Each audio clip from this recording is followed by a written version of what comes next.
Beate, hello. Hello, Rihanna. We are here at the Purcell School today because we are we both work at the piano teachers course and we're doing a residential course. So we found a few minutes to come and sit down in this quiet space to talk about something which is not piano teaching, but it is piano boat. So you are coming to perform on the piano boat, which is very exciting. So could you please just say a few words about who you are and what you do? So I've been teaching on this wonderful course for quite a few years now. I've met the director, then Lucinda, Macbeth Young and other colleagues, and we've met at this school. And Rihanna, you've been largely administrating this course. And so meeting you was very wonderful. And then of course, Masa, your husband, became then the director of the piano teachers course. So we were really colleagues on this course. And Masa and you came up with this amazing idea of this piano boat, and you told us about this over coffee and lunches and teas. Yeah. And we thought this was just fairly crazy, but wonderfully crazy. And whenever you were traveling up the M1 to the place where the boat was being built for you, you would tell us about it. And we were sort of following this whole development with great excitement right up to the launch. So in a way, the piano boat is very much connected to the piano teachers course in many different ways. Yeah, because it's sort of, you've known about it, from really early on. So, from the cradle onwards. Yeah, exactly. And there's a very special link here as well, because you actually were on the last cruise that Masa and I ran together. So you came as a guest, and of course none of us knew that would be the last one. Yeah. But that's really quite something to very special to have that. And I am so glad we did that. And as you say, we weren't to know, but I so wanted to give this present. My husband and I wanted to give this present to his sister. Right, yes, I remember. And so it was the three of us that came. Yeah. And we were just absolutely loving it. We were loving your cooking, loving Masa's playing, and very, very special indeed. But to think that that I'm actually able to, maybe let his legacy live on a bit as a friend, as a colleague, and play on his beautiful piano. It's going to be such a treat. That is just very special, and I'm just really, my heart is quite filled with gratitude for that opportunity to do that. And I'm greatly looking forward to it. I'm really looking forward to it. I think it's going to be really special. And you came on the boat.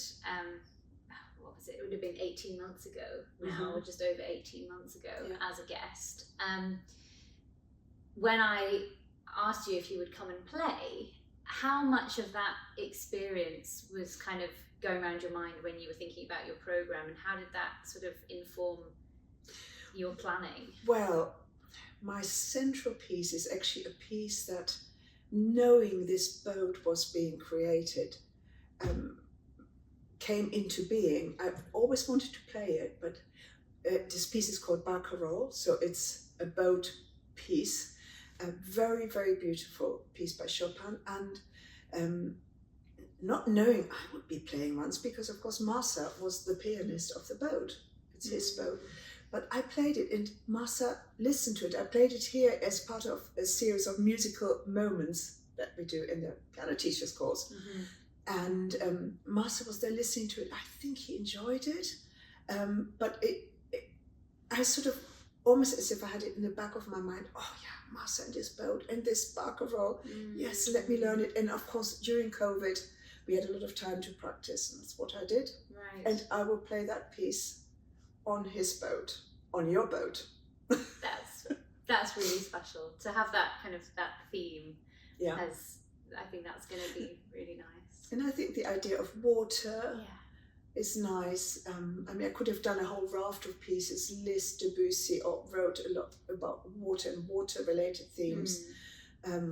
I'm doing something, I've learned something for this program by Billy Mayle called Shallow Waters, which is a little bit between, you know, it's light music really, but classically inspired. And so yes, I whenever I play somewhere, I try and think of the people that will be there listening, and if I possibly can, and I have that freedom to, you know, put in my own ideas, then I would actually take note of that and see if I can adapt my programs to that. So I wouldn't play, say, Schoenberg or something very long or very intricate or very serious in an afternoon tea cruise. Yes, no, that makes sense.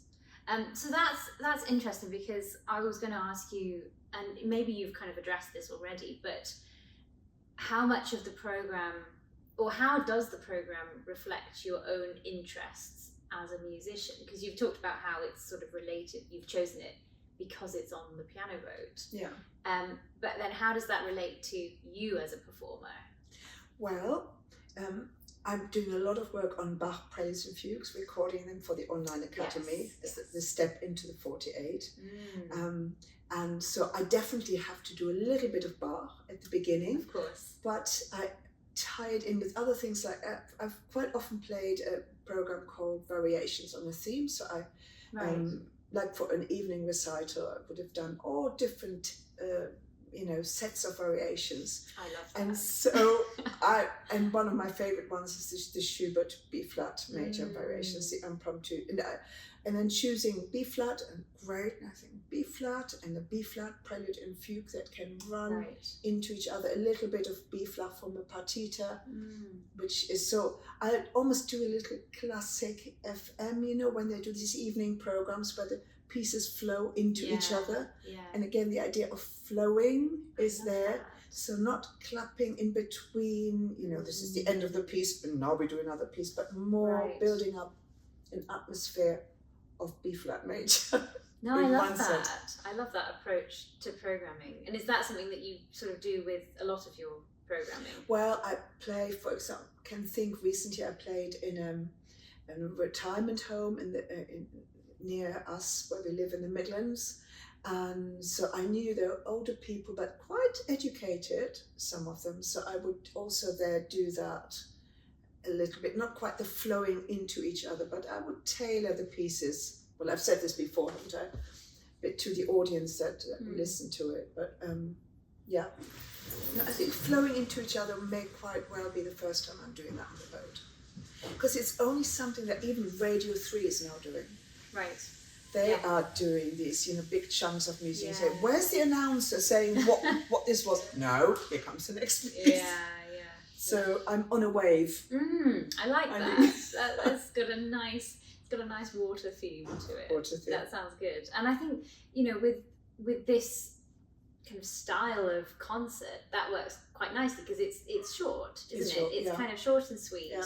And, you know, with the way that the music works on the boat, it's kind of informal, and, you know, you sort of talk to people, and I mean, sometimes it totally depends on the people that come on the cruise, but, you know, sometimes it can be quite chatty and people will sort of ask questions and things like that. So it's interesting, and I think, you know, it's not like your normal kind of concert. Yeah. You know, it's a sort of sharing of music with the people that are there. I really like that.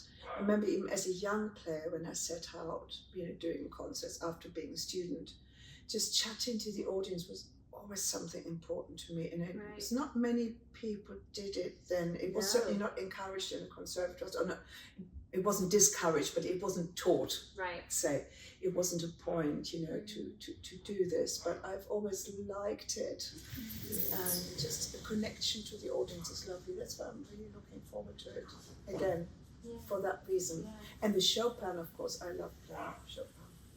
I mean, that just works very well. Really special. Yeah, that will be. I hope it will be. No, that's really interesting, and, you know, I think I've heard from a lot of musicians actually that there's been a real shift in the way that people approach, or whether or not they talk to the audience. That seems to have been something that's kind of become a lot more prevalent in concerts in recent years. Yeah. And this, I suppose, this sort of takes that to the extreme, because it's almost like having a chat. It's like a salon, really, isn't it? Yes, exactly. Yeah. I mean, it's in your home. Yeah, At the end of the day. day. It is. It's in my lounge. Exactly. Yeah. But that's interesting, and that ties quite nicely into, talking about, you mentioned as a student, talking to audiences has always been important to you. When you started out as a musician, when you kind of first thought, yes, I'm going to be a musician, I'm going to study music, what did you think that might look like? And has that, I mean, I suppose it changes over the course of a career, but could you pinpoint things that you thought then, and how your life is now as a musician? Could you sort of draw a comparison between those two?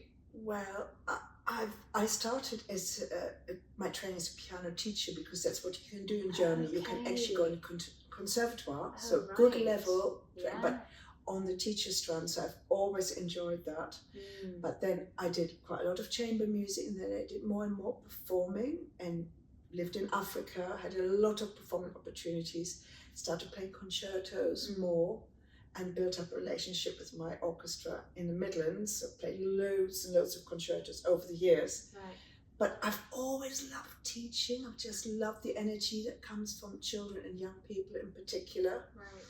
And but I loved going to the Royal Academy in England. I mean, my second love always was at school. I loved English. We had English visitors. I loved going to London, studying at the academy.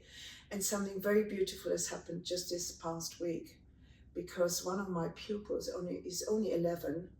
He gained a place at the Junior Royal Academy of Music after having done really well in the actor competition in his grade exam. Yeah, so that is so lovely, because I loved the academy. I loved being taught by Hamish Milne. I loved the whole sense of tradition, of solid background, depth of knowledge and commitment, and just the beauty of the place. I love that.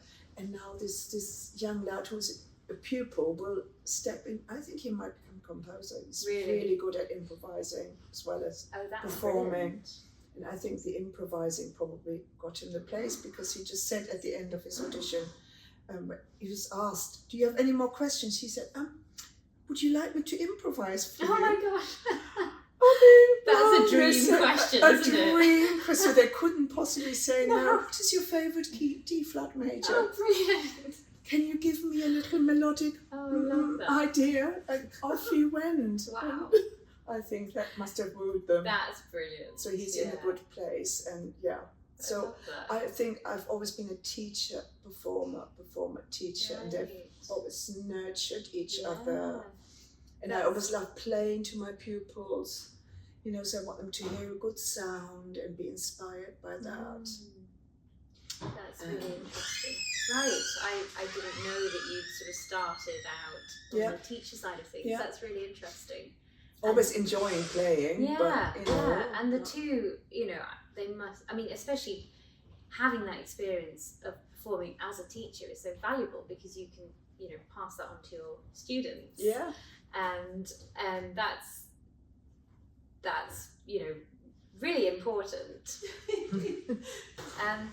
That's brilliant to be able to, have that sort of experience directly from the stage, as it were. Yeah. And I know I know some musicians who feel that teaching and performing don't go so well together. It's hard to do both and to balance both.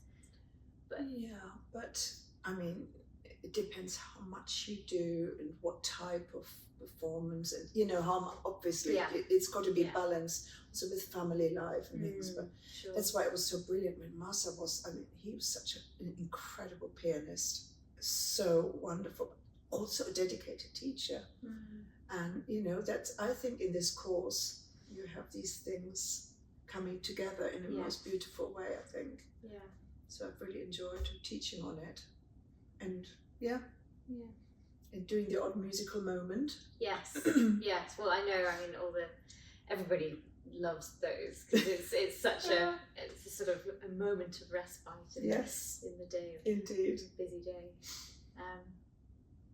So when you're, I mean, obviously you're very experienced as a performer, and you've performed all over the world and in lots of different settings, and as a soloist and as a chamber musician and all these different kind of things. And how much does the setting and the different components of the concert, how much do they impact, or how much do they sort of inform how you might approach it differently versus you being you as a musician and bringing that to every performance? What's the sort of balance between, I don't know if that makes sense, but what's the balance between the two, being adaptable and being yourself? Well, if you play a concerto, for example, you just know you have to be absolutely fantastically well prepared. So it's so very different from, let's say, accompanying somebody where you have the music for a start. In a concerto, you're still, on the whole, expected to play from memory. But I would only say yes to playing a concerto when I love the music that is being played. So I'm going to do the Emperor in September.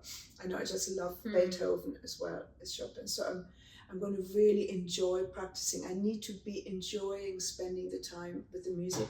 It's like spending time with a friend, or it's like a part-time marriage. If you've agreed to play something, you need to be, that's your companion, for weeks, months, or like one big long piece concerto. Or if it's a program, you need to love all these different pieces or different aspects of them. Some of them are maybe practice more at night time.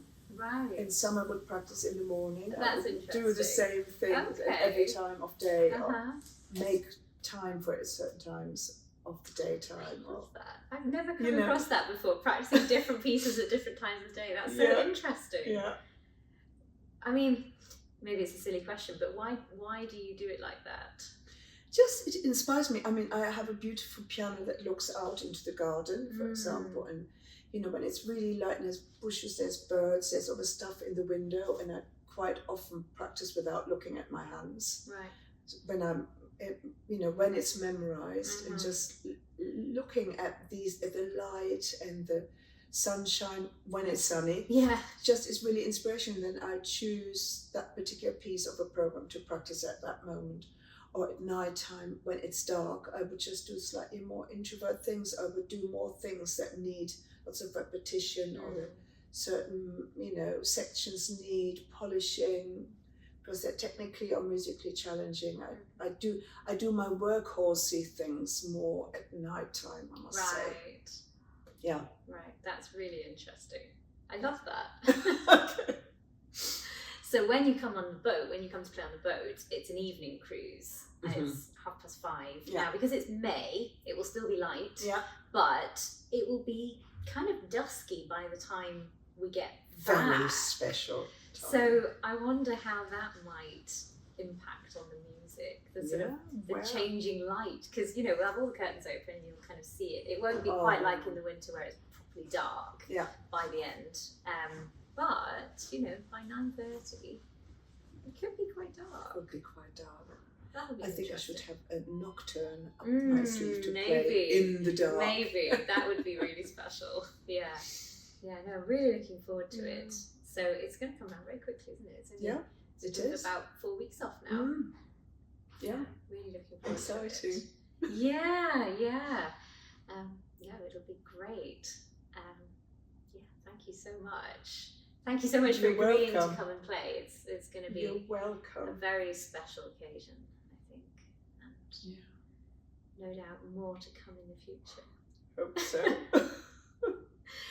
We need to get on with the course now, don't indeed, we? We've do. used up our free time, I think. But thank you for coming and sitting and chatting with me. It's You're been welcome, great. Rihanna. And I'll see you. Well, I'll see you now, but see you very soon on the boat. Yeah. Lovely. Looking forward to it. Okay, Rihanna. Thank you. Bye.